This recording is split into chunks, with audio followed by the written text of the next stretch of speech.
Welcome back to the It's Too Easy podcast. Ready for another week of some good college football games and more NFL games this week. Jake, what are we getting started with today? Yeah, so we're going to start with the Vikings and the Chargers on Thursday Night Football. Hopefully, be getting this video out to you guys in the afternoon before the game on the night. But yeah, Chargers 3.5 point favorites in this one. I like them to cover 2.5 in this football game. I believe they're starting Carson Wentz again on the Vikings side. Don't think he's really had a whole lot of time to kind of figure things out yet, and they haven't been looking all that great lately. Do love the Vikings defense and what threat they can pose against Herbert. But even without running backs last week, Herbie threw 420, just wasn't able to get it done in the end. So I'm going to stick with the Chargers -2.5 here. I think they need a big win to kind of get themselves back into the on the front foot on this division. So that'll get them to 5-3, and obviously the Vikings are going to be all right, but they definitely have some stuff to figure out the offensive side of the ball. Yeah, I'm going to ride with you there. I think the Chargers need a big win. I do think the Vikings are kind of in the same boat, trying to stay afloat here while they wait for JJ to get back. But being in LA, I think you had mentioned Joe Alt is going to be back this week for him, which is huge. So, especially without an effective run game so far, they need to continue to throw the ball effectively. I'm not sure how that's going to look with the Vikings pass rush because it's like 71% blitz rate for Brian Flores. So some turnovers can keep it interesting. I think that +7 on either side of this game is going to be safe. So if you're leaning on the Vikings, I like +7. But I am going to take the Chargers to win by 3, covering that line. I think they'll probably end up winning like a 24-20 showdown or something. Yeah, that will be a fun game to watch. Hopefully the Chargers can get that dub. Moving on, we got the Cowboys and the Broncos. Probably one of my favorite games of the week. Cowboys have been playing really well the last few weeks. Obviously, had that tough loss to the Panthers, but their defense is getting better, kind of week by week, and their offense has been top 3, top 2. Dak's been the best quarterback in the NFL so far, in my opinion. So I'm going to take the Cowboys +4.5 in this game. Broncos have won 4 straight, and I do think they are due for a loss. The thing that scares me a little bit about this pick is that Sean Payton in his career, we talked about it previously, is like incredibly good in October, and the Broncos are at home in this game. They have a really good home crowd that always shows up. Sold. I don't think it's not been sold out since before 2000. Had a massive comeback win at home last week against the Giants, so it also scares me a little bit. But just with the way the Cowboys' offense has been playing, I expect them to be able to give this Broncos defense a run for their money. And if the Broncos' offense can't get started until the fourth quarter, like it's been the last 3 weeks, I expect them to have some trouble, and I think that the Cowboys are going to be able to run the ball in the fourth quarter and manage the game correctly. Um, it is homecoming for Javonte Williams. Obviously, got drafted by the Broncos, and he's now over with the Cowboys and been running incredibly well. So I'm interested to see how he does in this homecoming game, and I am leaning on him to probably have over 100 yards in this game and pose threats for the Broncos defense because he knows it better than anybody. So yeah, I'll stick with the Cowboys +4.5 in this one. This is an interesting game being in Denver. I'm going to stick with Denver on the money line at this one, getting it done at home. Like you said, Sean Payton's just really well known to have good Octobers. And like you said as well, Denver's offense has started really slow. I don't think that'll be an issue against the Cowboys defense that is dead last in almost every category. They're last in yards per game and they're 30th in points allowed per game. And so they should be able to get the run game going early. And then we've had one of the worst pass attacks in the league defensively. So the Broncos should be able to sling the ball pretty easily. I wouldn't be surprised to see Marvin Mims hit for a bomb. Sutton finding his way in, as Bo should be able to throw for 250 probably on this team. But they've also have one of the worst rushing defenses for the last 10 plus years. So J.K. Dobbins or R.J. Harvey, I assume it's going to be Dobbins getting the majority of the carries. Should be able to move the ball, and I like him to score as well. So just because of the questionable line play from the Cowboys, I think that the best line in the league has been the Broncos by far, putting up 35 plus sacks already so far in the season. So if they can get to Dak, they can force a turnover, and they should be able to win at home. Yeah, no, I definitely think this is going to be a really fun game to watch. I'm looking forward to this weekend. Two offenses that should be able to move the ball quite a bit, as long as the Cowboys defense has a little bit of a rough week. And then Broncos, like we said, first 3 quarters have been really rough for them. So we'll see how the Cowboys play. If they can get a pick 6, that'll definitely keep them in this game. Then you got the Jets and the Bengals. Another pretty fun game. Jets are 0-7. We don't really know who's going to be starting at quarterback for the Jets because Fields did end up getting benched last week. They ended up losing another tough game. And Flacco with Jamar Chase and T. Higgins is just loving life. Got traded, from the Browns to the Bengals. It's interstate, so didn't have to travel far. And I think he's really enjoying having these weapons. They're back at home in this game against this 0-7 Jets team.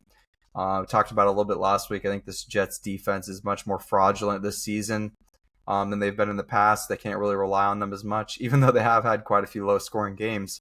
I just expect Flacco to be pretty vintage out there this week. I think it's going to be a matter of if the Jets are going to be able to throw it against the Bengals defense, because Bengals secondary is probably the worst in the league. So I don't know who's going to be the quarterback for the Jets, but this is going to be the best opportunity to have. But I just can't be at a bet against Flacco and getting this Bengals team back to 4-4. So I'm going to stick with the Bengals -2.5 here at home.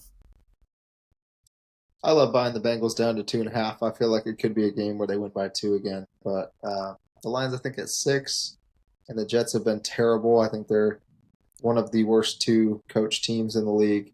Tyrod Taylor, I believe, is going to be playing instead of Fields, but like you said, not 100% yet. Not sure if Garrett Wilson's going to be back on the receiving end either. So if there's no Garrett Wilson, Isaiah Davis is going to be their number one receiver. So I expect the Bengals to be able to take care of business at home. Yep, right on. Then we move on. We got the Bears and the Ravens. This could be a super fun game. We do have Lamar back, and the Bears have started 4-2 under Ben Johnson, which is super intriguing. I'm looking forward to watching this Bears team for the rest of the year because their defense seemingly has figured a few things out so far after the first few games where they had quite a few mistakes. But yeah, I'm going to stick with the Ravens money line here. I just don't see this Bears team starting 5-2. Not only that, but the Ravens do have Lamar back, and I think that this could be an all-time Derrick Henry game if he can manage to get going. So should be a pretty fun game to watch running the ball. I can definitely see both these running backs going over their lines because I'm sure Derrick Henry is going to be a bit lower after these first 5-6 weeks. He's just not had the same amount of efficiency that he's had in the past. And then obviously we know this Ravens defense is very beat up, and with a lot of that front four out, I think it's going to give this Bears team a lot of chances to give the ball to DeAndre Swift, who's been quietly very good this season so far. So I am very interested to kind of see how the running game plays a big factor in this game. But with the Ravens being at home, needing a win at 1-5 right now, which is pretty crazy, that Ravens to miss the playoffs pick is just continuing to look better and better as the season goes on. But I think this is a pretty solid chance for them to get to 2-5. And with Lamar back, I expect him to pose some problems for this Bears defense. Yeah, I'm interested to see if DeAndre Swift plays because he didn't practice again today. And if he doesn't play, then that changes my pick. I was originally leaning on the Bears to cover 7. But like you said, it's a must win for the Ravens at home. So I think the safe play would be the Ravens to get a win. Coming off a bye, getting a little bit of health back. Seemingly Lamar should be back. And Derrick Henry is poised for a huge game. Yeah. I expect him to give him the rock 25 times. Hopefully no fumbles this time, but you can almost lock in that he's going to score a touchdown. And the Bears secondary hasn't been the best. They've actually been solid at stopping the run, so it could be a good game to get Zay Flowers going as well. As Lamar in 9 of his last 10 games has thrown for 2+ touchdowns. So yeah, I'm going to stick with the Ravens money line like you're going with. Just depending on Swift going to play or not, I think it could be interesting. The Bears could cover, but I like the Ravens to bounce back, get to 2-5. Yeah, right on. Then we move on. We got the Dolphins and the Falcons. One of the games that I'm really not the most excited about this week. I'm just going to keep it short and sweet. I really like the way the Falcons play at home. On the road, they seem to be a little bit of a different team. So lucky for us, the Falcons are at home in this game, and they're against a 1-5, 1-6 team that's looked really bad so far this year. So I'm just going to stick with the Falcons -3.5. I got a lot of trust that Penix is going to be able to distribute the ball, and Bijan's been catching the ball out of the backfield, obviously, amazingly. I think he's been one of the best backs in the league so far. It's just been about whether this Falcons defense can kind of hang in there with them. Penix has been a little bit shaky, but you can't really expect too much out of him for a true rookie season. So I do think that they're going to be able to get the job done here at home. I don't think it'll probably be pretty. I expect their defense to need to get a pick or two from Tua, but he's been throwing so many interceptions that you can almost bank on the fact that you're going to get at least one. So I'll stick with the Falcons -3.5 here at home. Yeah, this seems like it could be a higher scoring game. I do think the Falcons offense should be able to keep rolling with how piss poor the Dolphins defense has been, especially on the running side of the game. And then you add Algier and Bijan as a 1-2 punch.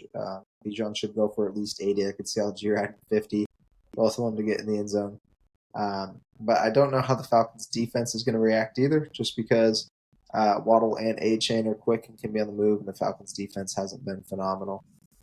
So I do like buying it down a couple points and taking it at that 3.5 line because I could see it ending within four, but I could also see a blowout where the Falcons pull away early and it never turn back. So -3.5 is a good one. Yeah, right on. Then we got the Bills and the Panthers. I think the Bills in this one are 7.5 point favorites. The Panthers have been shockingly very good this season. Um, I think the thing that surprises me the most is just how much they've been able to lean on the running game in Carolina.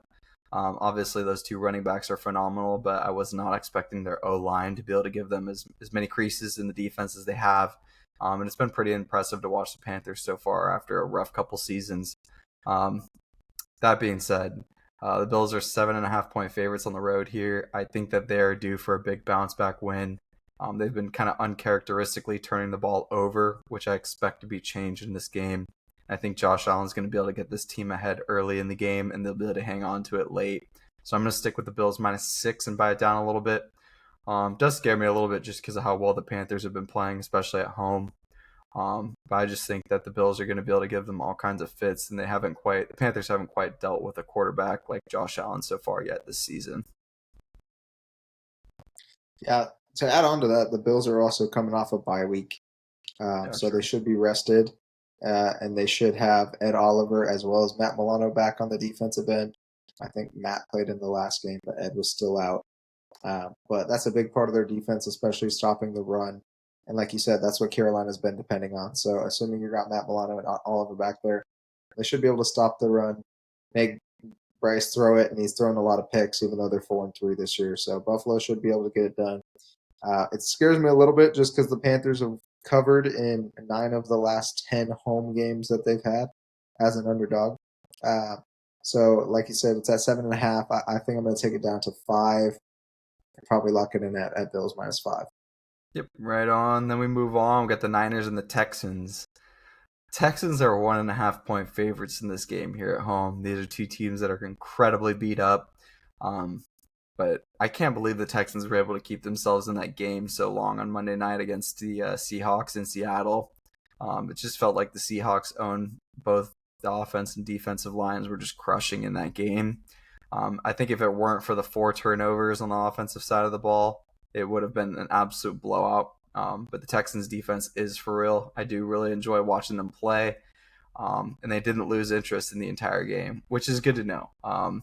Because that team, when the Texans defense is playing well, it's going to almost always give them a chance to stay in the game. That being said, it just feels like a trap at -1.5 for the Texans. I don't like the way the team looked on offense at all in Seattle. And I think the Niners are going to be able to give them quite a few fits as well, even without having Fred and Bosa and a few of their other weapons. So I do think this is likely going to be a pretty low scoring game. And yeah, just with the line at -1.5 for the Texans, it just scares me. So I'm going to stick with the Niners +3.5 in this game. And I don't necessarily love it because the Texans do really need to win this game. And I imagine their defense is going to step up. And the Niners could be due for a loss at 5-2. But the Niners just seem to keep rebuilding, even when players get hurt, and they play really well. So if they manage to get McCaffrey the ball in space, it could be some trouble for the Texans defense. So I'll stick with the Niners +3.5. Yeah, looking at this game, I expected the Niners to be favored by at least 10 because the Texans have probably a bottom three offense in the entire league, but their defense has been solid. But like you said, the Niners are now 5-2. They keep finding a way to win. Uh, George Kittle was back last week and he didn't even catch the ball, and they found a way to win by 10 at home. And now you got Ricky Pearsall and Jawan Jennings both expected to play this week. So the full offense is back in throttle, and the Texans are favored by 1.5. Makes no sense to me. So I am not going to touch it. If I had a gun to my head because of that line, I'd say it's a trap, and I'm taking the Texans on the money line. But I'm going to no play this one for the week. Yep, right on. Then we keep. I would also kind of lean on that low scoring game Yeah, I because do. I think the only way that they stay in it, like I don't think the Texans offense is good at all, especially if Nico's questionable. Probably not going to play by the assumption with a concussion at the end of a Monday night game. Uh, so if they can't run the ball and their best receiver's out, like I can't really see them scoring. And if they're supposed to win, you'd expect it to stay low scoring. Yeah, and I think CJ got hit like 18 times last game, so it just goes to show their O line 17 is. the game before that. So Yeah, yeah. their O line is nothing special. They can't protect him when he's throwing the ball. Don't give him enough time to get someone open. And when they run the ball, it's not pretty at all. I think they're getting max 2-3 yards a carry. Oftentimes they're hit behind the line. So I do think that the Niners plus 3.5 will be a pretty good play. But the Texans do need a win. So we'll see how that defense plays. And if they can manage to maybe get a defensive score, it'll definitely change that around a little bit. We got the Giants and the Eagles again. This is another super intriguing game for me, just because the Giants obviously won this first matchup in MetLife by 17 or something like that, and it was a really poor game for the Eagles. Now, granted, the Eagles last week, I think Jalen Hurts had damn near a perfect game. QBR wise, he looked incredible, but it still feels like they're just kind of missing how to incorporate Saquon into the game with this offensive coordinator. So I think that this one could be a little bit different, but with the Giants being 7.5 point dogs again, it just barks at me to buy it up to 10.5 and just buy it and take it. Just because these divisional games, you really never know what's going to happen, and there isn't a lot that I'm seeing lately from the Eagles that makes me go, "Oh yeah, they're going to win this game by 30." You know, they're winning like close games. They're not winning like games where they're blowing teams out. Their defense hasn't been anything special. They did just sign Brandon Graham back, which is a pretty big deal for them because they've definitely been missing a lot of veteran leadership, I feel like, in that linebacker role. So hopefully that'll help them out a little bit. But the Giants are a wagon. They obviously lost this game last week to the Broncos on a 33-point comeback in the fourth quarter, which is tough. And, the only way to learn from that is to just keep playing and go out and play good football. And, I just think that the Broncos, they're a team that's just never out of the game. And in the fourth quarter, especially when Sean Payton's had three quarters to figure out what's working and what's not, they're definitely a team that's a little bit scarier to play in the fourth quarter. But I'm going to take the Giants plus 10.5. I just feel like 7.5, bite up to 10.5. It's just too much, especially for a divisional game. And the Giants kind of know the way the Eagles want to play. So I think it makes sense to keep it there, and hopefully just it'll be a close game, even if the Eagles win. But the Giants do have a decent shot at getting this one again, so we'll see. We were all over the Giants plus 10.5 on a short week at home last time, and they went out and got a win by 17, which was crazy. So I can't hate the plus 10.5. I kind of like that as well. But I was leaning on buying the Eagles down to 3, being in Philly, a little bit of a bounce back.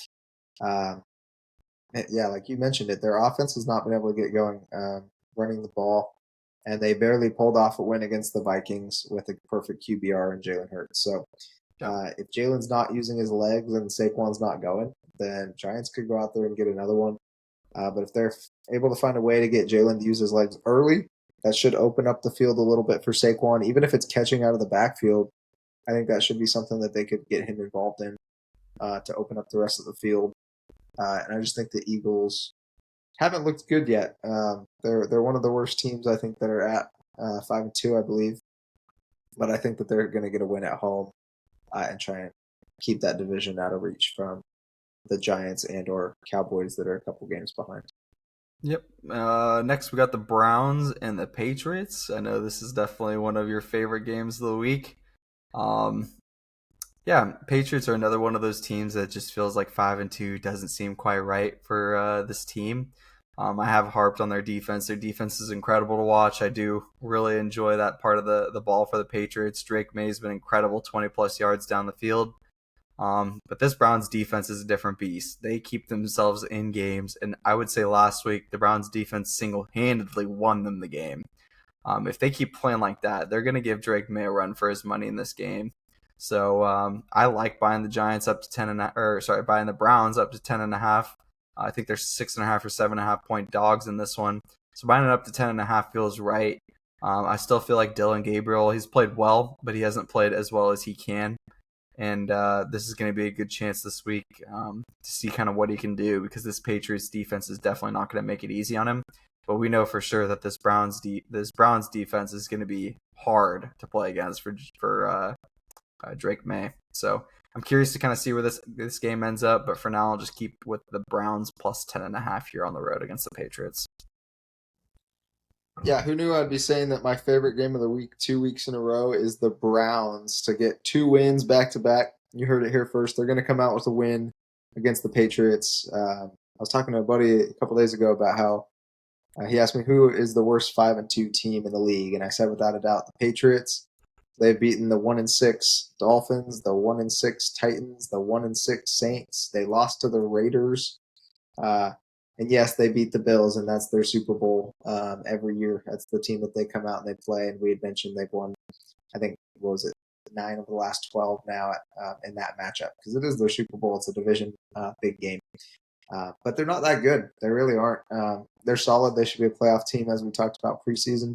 But I could see the Browns coming out getting a big win. Their defense should be able to keep them in it, get a couple turnovers off of either Drake May or forcing a fumble. But with Myles Garrett back there on the loose, I expect him to get a couple big sacks. I could see a pick and a lower scoring game most likely in this one.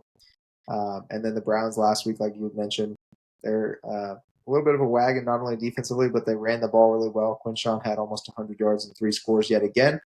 They've been running the ball extremely effectively all season.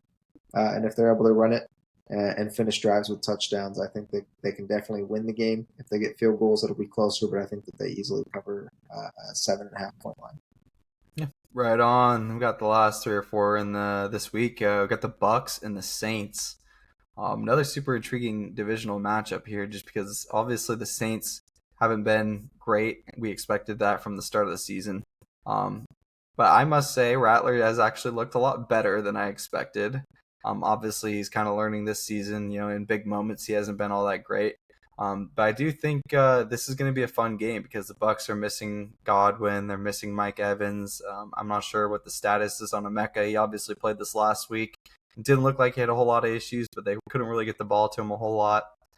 Still no Bucky Irving, so this Bucks defense is a little bit of a different look with a lot of these guys out.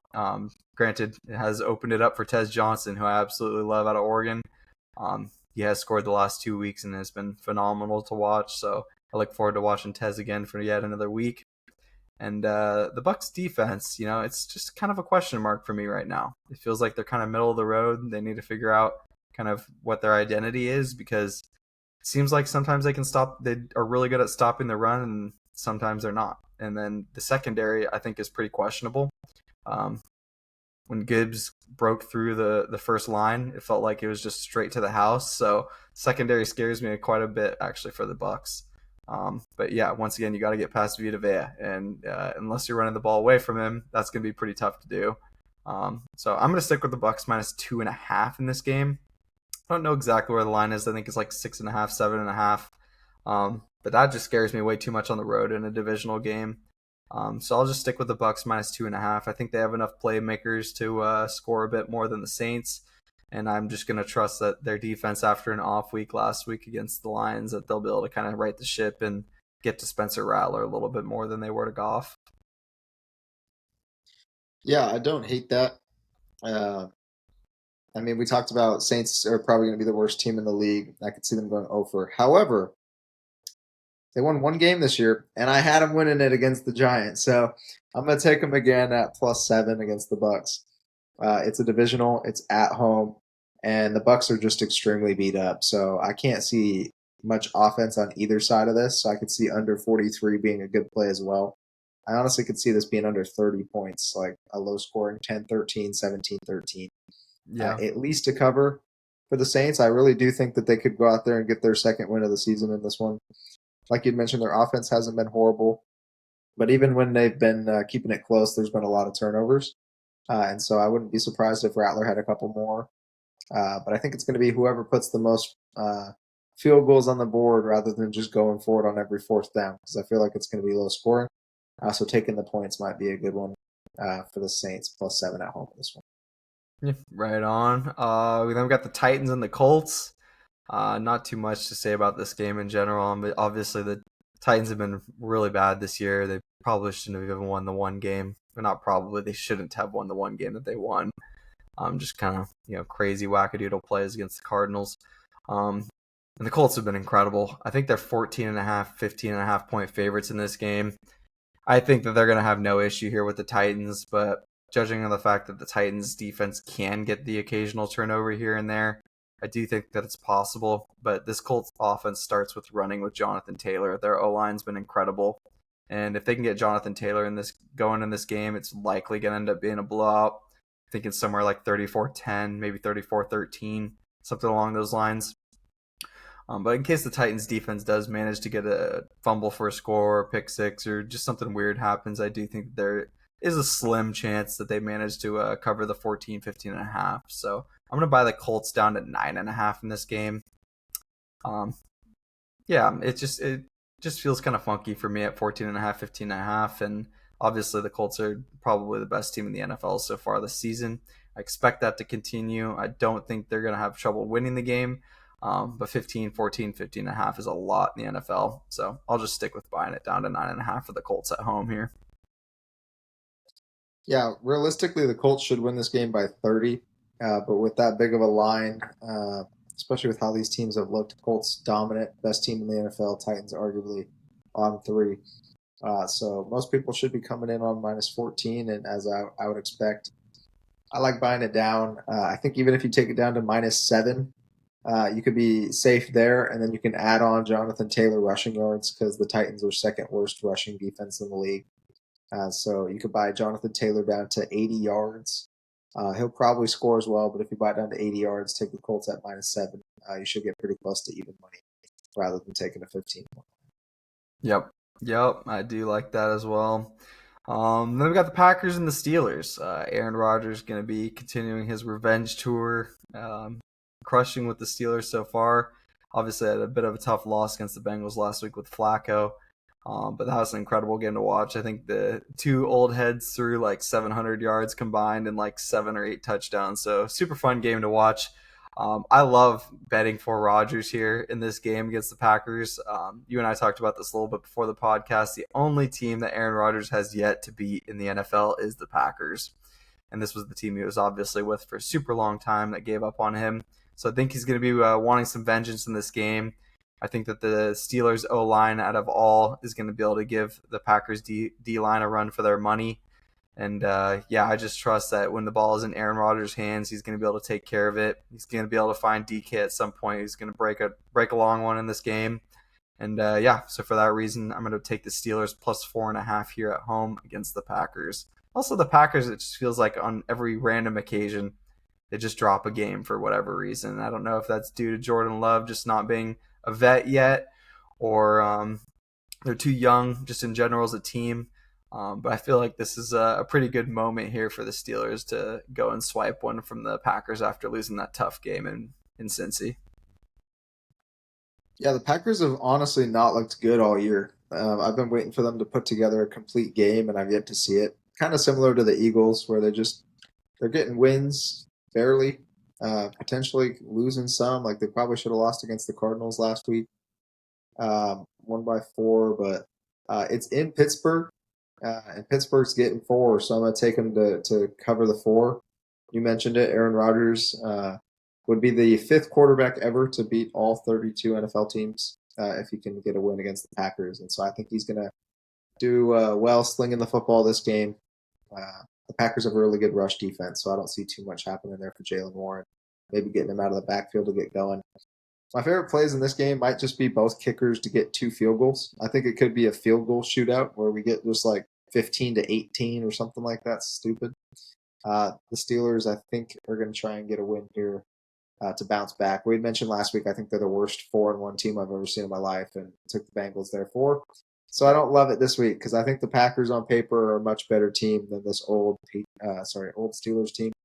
But being at home, Aaron Rodgers needing the win, and potentially a lot of field goals, I'm going to take the +4 cover for the Steelers.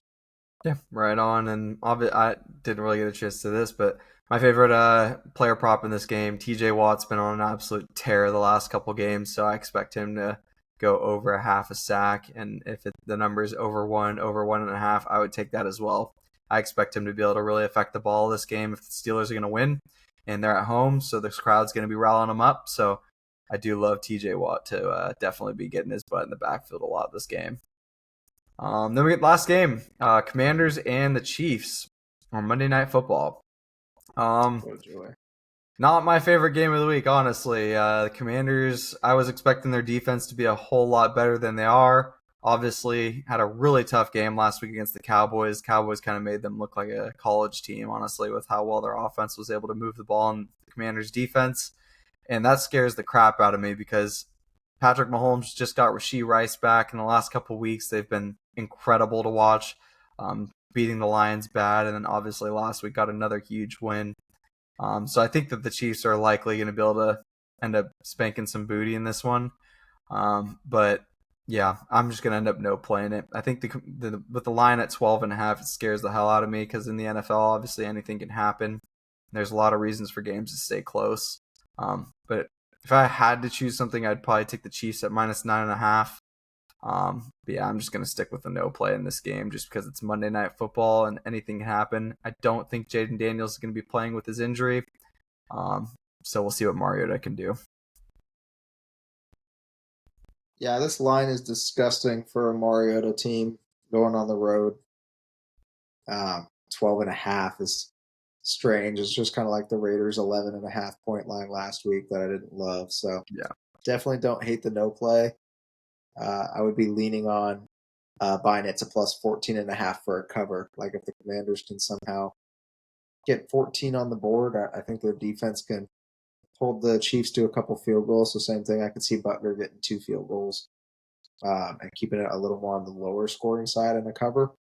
But I also wouldn't be shocked if the Chiefs destroyed them. So we'll see how it plays out. I'm gonna buy it to +14.5. I'm gonna take that as a play. Yeah, right on. But yeah, that's going to wrap it up for NFL Week 8. Hope you guys are all enjoying the podcast. We've been trying to be as vigilant as we can on making sure we get everything out on time. And hopefully you guys will get a chance to see the plays before a long weekend starts full of football.